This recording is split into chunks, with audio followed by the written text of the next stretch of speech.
বন্ধুরা, শর্মিস লাইফস্টাইলে তোমাদের স্বাগত জানাই। এই পুজোর মরশুমে সকলেই নিশ্চয়ই ভালো আছো।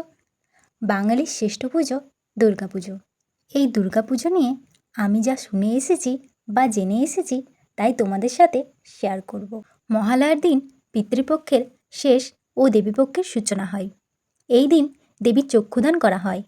দুর্গাপুজোর সূচনা হয় দেবীর চক্ষুদানের মাধ্যমে। রামায়ণ অনুসারে বসন্তকালে রাবণ দেবী দুর্গার পুজোর সূচনা করেছিলেন, যা বর্তমানে বাসন্তী পুজো নামে পরিচিত।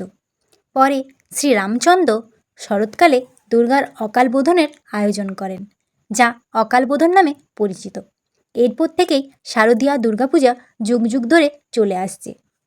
রথের দিন হয়ে থাকে দেবীর মূর্তির কাঠামো পুজো। মহাসপ্তমীর দিন নবপত্রিকা প্রবেশের পর হতো দেবীর চক্ষুদান পর্ব, কিন্তু যুগের সঙ্গে রীতি বদলায়, তাই মহালয়ার দিন হয় দেবীপক্ষের সূচনা। আর এই দিনই প্রতিমার চোখ আঁকার চল শুরু হয়। চক্ষুদান আসলে প্রতিমায় দেবীর সত্তাকে অনুভব করানোর একটি গুরুত্বপূর্ণ পর্ব। এই প্রক্রিয়া সম্পন্ন হওয়ার পরেই প্রতিমায় প্রাণ প্রতিষ্ঠা করা হয় এবং দেবী আরাধনার জন্য সম্পূর্ণভাবে প্রস্তুত হয়। দুর্গাপূজার দেবীর চক্ষুদান সম্পর্কে আমি যেটুকু জানি সেইটুকু তোমাদের সাথে শেয়ার করলাম।